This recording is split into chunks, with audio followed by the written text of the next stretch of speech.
Vote শুধু সময়ের অপেক্ষা, তাই সমস্ত দলের প্রার্থীরা একটুও সময় নষ্ট না করে দিনরাত্রি তাদের প্রচার চালিয়ে যাচ্ছে। রবিবার সকাল সকাল দমদম স্টেশনের সামনে থেকে সুবিশাল মিছিল বিস্তীর্ণ অঞ্চল পরিক্রমা করে কুমোরপাড়া মোড়ে শেষ হয়। এবারে কংগ্রেস সিপিএম এর যৌথ প্রার্থী সুজন চক্রবর্তী, তাই কংগ্রেসের নেতা তাপস মজুমদার সহ প্রচুর কংগ্রেস সমর্থক প্রচারে সামিল হতে দেখা যায়।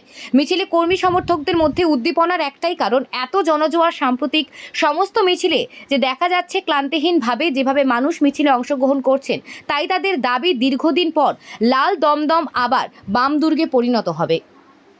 যেখানে যাচ্ছেন মানুষের ঢল, কি বলবেন? আজকে আমাদের দমদমে রবিবাসরীয় প্রচার ছিল, কয়েক হাজার মানুষ এবং রাস্তার দুপাশে মানুষের দারুণ উৎসাহ। আজকে আমাদের প্রচার যাত্রায় সঙ্গী ছিলেন বৃন্দা কারাত, সবাই জানেন, জাতীয় কংগ্রেসের এই জেলার সভাপতি তাপস মজুমদার, প্রাক্তন মন্ত্রী রেখা গোস্বামী, পলাশ দাস সহ আমাদের কলাকুশলীরা বিমল চক্রবর্তী, উষসী চক্রবর্তী, সুপ্রিয় দত্ত, সর্বভারতীয় ছাত্রনেত্রী জেএনইউর সবাই জানেন, ঐশী ঘোষ, তারা সবাই, আরও অনেক মানুষ ছিলেন। আমি কার নাম বলবো আর কার নাম বলবো না আমি জানি না।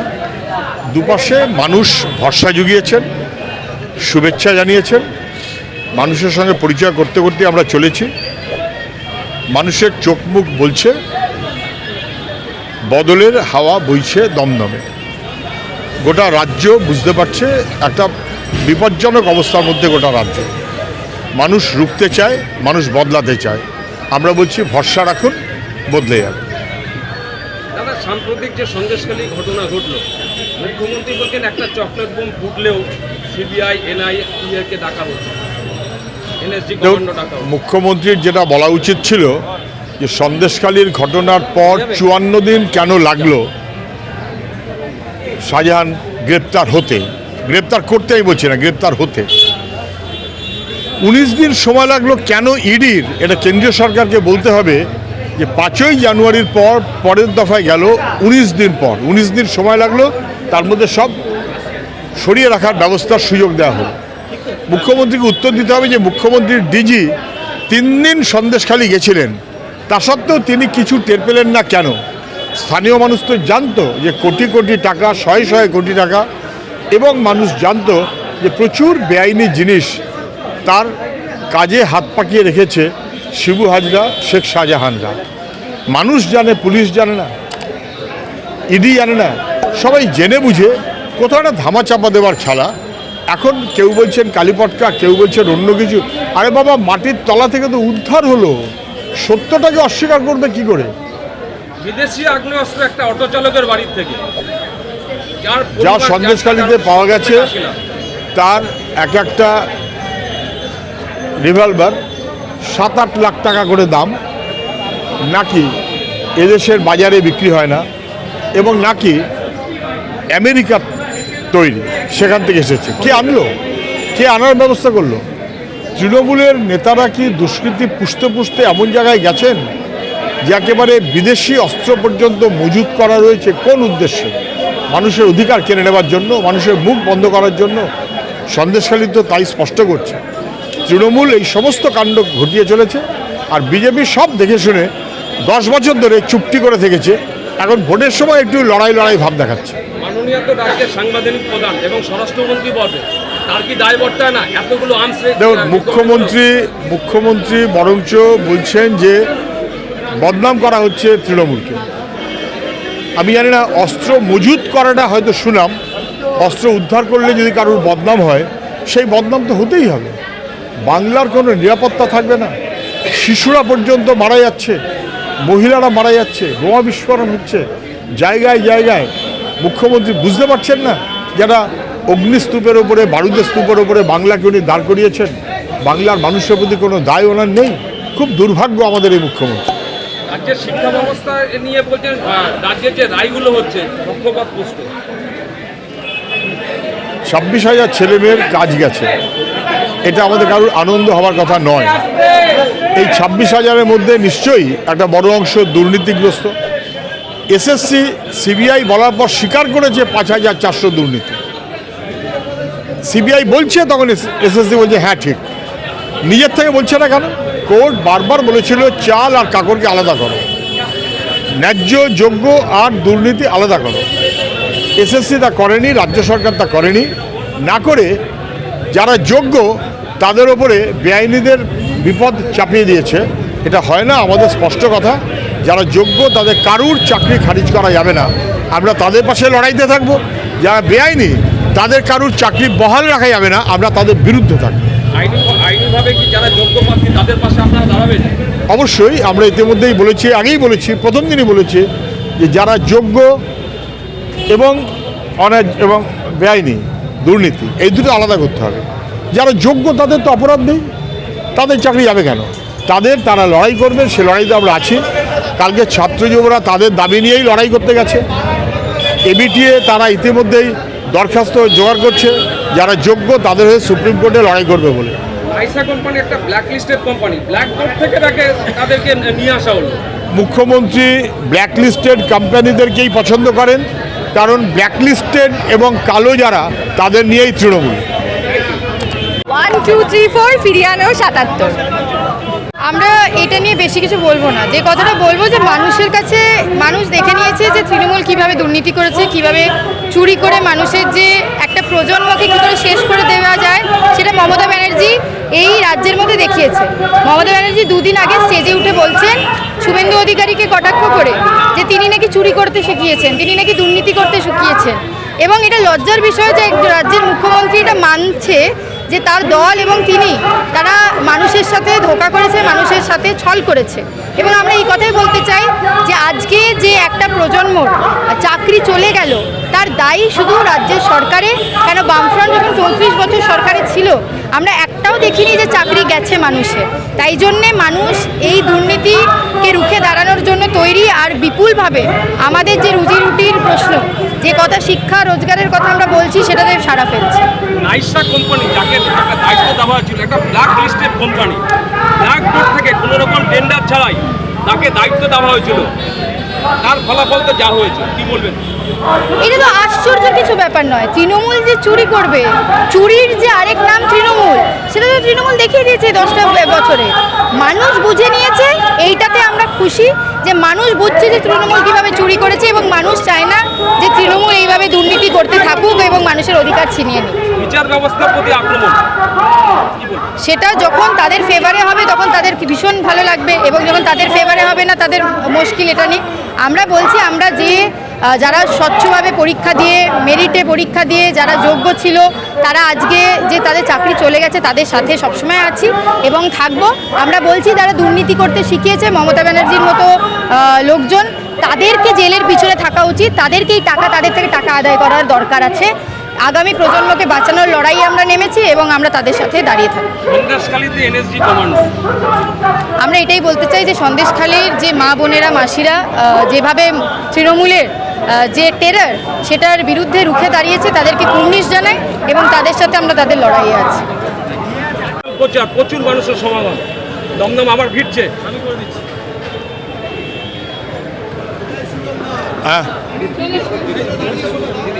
আর তোমাদের সবার মধ্যে এখন একটা লড়াই করার নেশা তৈরি হয়েছে। এই নেশা যখন একবার ঢুকে যায়, মানুষ আর ওই অনুকম্পার, দয়ার, পয়সায় বেঁচে থাকতে চায় না, তারা তাদের অধিকার বুঝে নিতে চায়। পশ্চিমবঙ্গে এখন এরকম একটা সময় এসেছে যেখানে মানুষ নিজের অধিকারের দাবিতে লড়াই করছে এবং মেরুদণ্ড সোজা রেখে লড়াই করছে।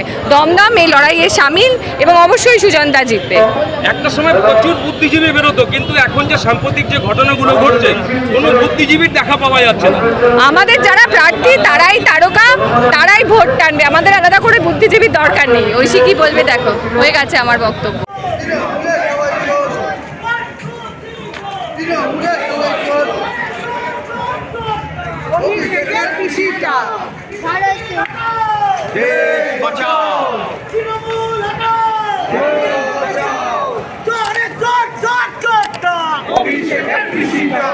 One, two, three, four.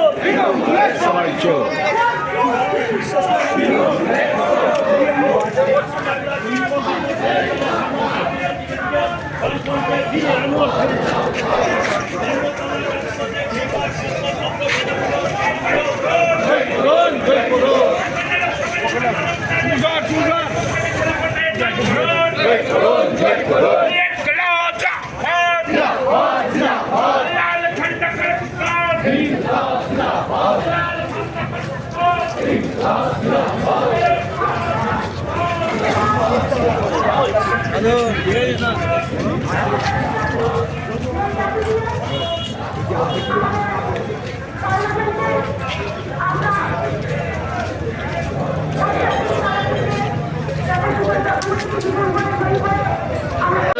সংগ্রাম এই লড়াই এবং যৌথভাবে তাকে আরো কংগ্রেসের নেতৃত্ব সামনের দিকে এগিয়ে নিয়ে যাওয়ার প্রেরণা পেয়েছে। করেছেন যারা উপস্থিত হলেন দমদমে তাদের সকলকে তো আমরা পাবোই, কেন বাম এবং কংগ্রেস নিশ্চয়ই তার আমরা পক্ষ থেকে জয় হব। অভিনন্দন জানাচ্ছি। কেন যদি প্রার্থীদের ব্যাপারে দেখা যায় তো এখন যা সিটিং এমপি কত টার্ম হয়েছে ওনার, আর এখনও তো কি করছে এটা সব মানুষ এখানে বুঝে গেছে, সব মানুষ বুঝে গেছে।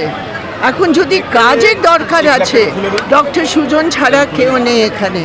আর বিজেপি পুরো দেশের মধ্যে যা সাম্প্রদায়িকীকরণ করছে, যা আমাদের সংস্কৃতির উপর হামলা করছে, আমাদের বহু সংস্কৃতির উপর হামলা করছে, বিজেপি কখনো টিএমসির বিকল্প হতে পারে না। টিএমসি বিজেপির বিকল্প একমাত্র আমাদের বামপন্থী কংগ্রেসের সাথে আমরা মিলে এবার ওয়েস্ট বেঙ্গলকে আমরা পরিবর্তিত করব। মিছিল মিটিং এ প্রচুর লোক থাকছে, কিন্তু ভোটটা তো বামের ভোটটা রামে চলে যাচ্ছে। এবার কি সেই কখনো না, এইটা কে বলেছে? নেভার। আর এই রাম নয়, এই হচ্ছে মোদির তানাশাহি। রামের নাম নিয়ে মোদি তানাশাহি লাগছে পুরো দেশে। রাম কোথায়? এদের পলিটিক্সে কোনো রাম আছে? ছেড়ে দিন এই কথাগুলো। ব্যাপারটা হচ্ছে বিকল্প নীতির জন্য বামের দরকার, বিকল্প নীতির জন্য ইন্ডিয়া জোটের দরকার, বিকল্প নীতির জন্য পশ্চিমবঙ্গে বামকে আবার ফেরাতে হবে। এটা হচ্ছে রাজ্যের সাংবাদিক, মানে রাজ্যের যে প্রধান, তিনি বলছেন যে ছোট্ট করে রিসেন্ট যে ঘটনা ঘটলো, যে তিনি কিন্তু একদিকে স্বরাষ্ট্রমন্ত্রীও বটে। এইখানে রাজ্যের সন্দেশখালীতে যেভাবে আগ্নেয়াস্ত্র উদ্ধার হচ্ছে, রাজ্যের দীর্ঘদিন তো বামফ্রন্ট সরকার ক্ষমতায় ছিল, সেই সময় এই ঘটনা ঘটেনি। কিভাবে দেখছেন আপনি?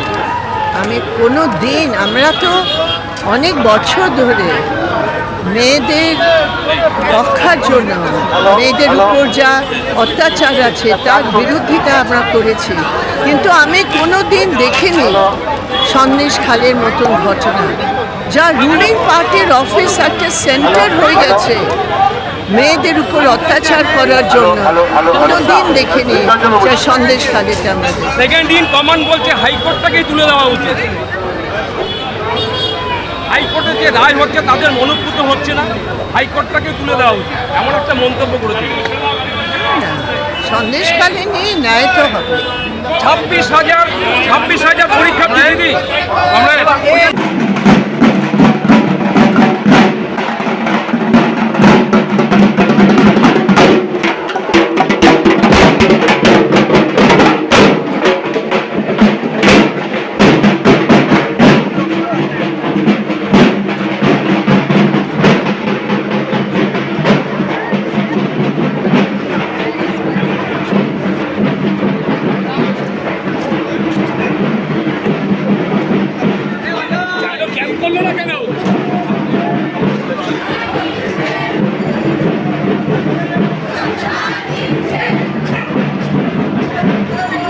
গেলাম।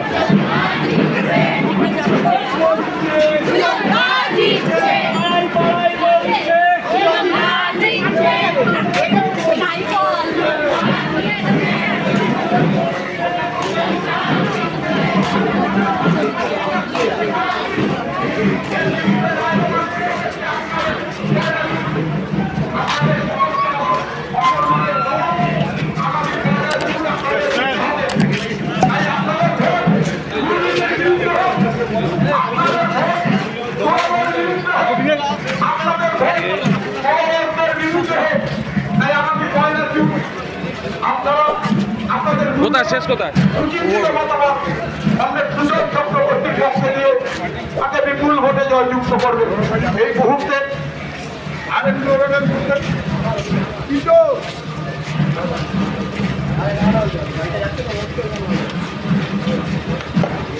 এই মুহূর্তে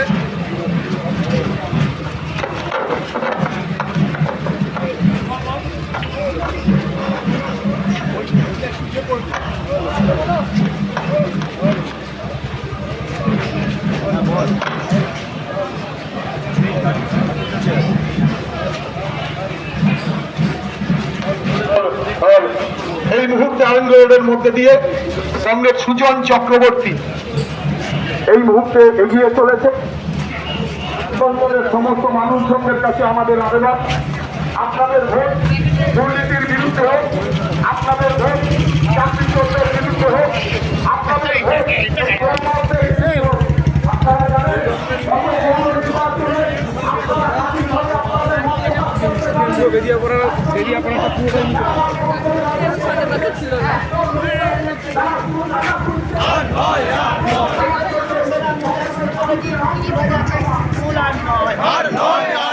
इनकलाब जिंदाबाद जिंदाबाद जिंदाबाद जिंदाबाद जिंदाबाद